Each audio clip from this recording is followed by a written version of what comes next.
सर्वप्रथमे आम्भମାନଙ୍କର ସୃଷ୍ଟିକର୍ତ୍ତା ସଦାପ୍ରଭୁଙ୍କୁ ମୁଁ ଧନ୍ୟବାଦ ଦିଏ। ପୁଣି ଆପଣ ପ୍ରତ୍ୟେକଙ୍କୁ ଖ୍ରୀଷ୍ଟ ପ୍ରେମରେ ନମସ୍କାର ଜ୍ଞାପନ କରେ। ନମସ୍କାର। ଏହି ସନ୍ଧ୍ୟା ସମୟରେ ମୁଁ ମୋର ପ୍ରସଙ୍ଗକୁ ଏହି ପ୍ରକାର ଭାବରେ ରଖିବା ପାଇଁ ଚାହେଁ।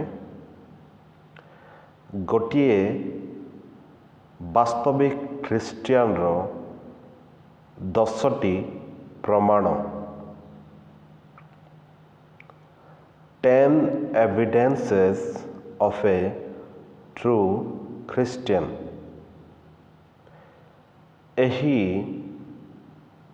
ବିଷୟ ଆମ୍ଭେମାନେ ପ୍ରଥମ ଯୋହନ ପୁସ୍ତକରୁ ଆଲୋଚନା କରିବା। ଖ୍ରୀଷ୍ଟିଆନ ଶବ୍ଦ ଖ୍ରୀଷ୍ଟିଆନୋସରୁ ଆସିଅଛି। ଏହା ଗୋଟିଏ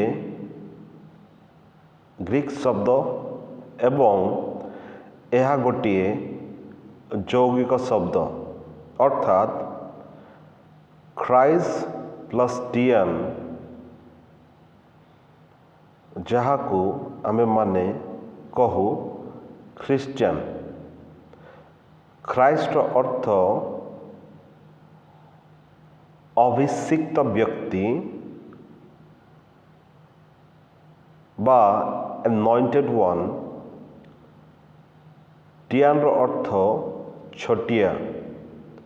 ଯେତେବେଳେ ଆମ୍ଭେମାନେ ଏହି ଦୁଇଟି ଶବ୍ଦକୁ ଆମେମାନେ ଯୋଗ କରୁ, ଏହାର ପ୍ରକୃତ ଅର୍ଥ ଏହା ଛୋଟିଆ ଅଭିଷିକ୍ତ ବ୍ୟକ୍ତି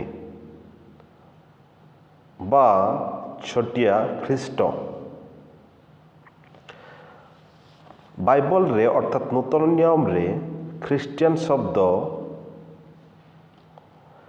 3 ଥର ବ୍ୟବହାର କରାଯାଇଛି। ପ୍ରଥମ ଶବ୍ଦ ଆପଣମାନେ ପାଇବେ ପ୍ରେରିତ ପୁସ୍ତକ 11 ଅଧ୍ୟାୟର 26 ପଦରେ ଏବଂ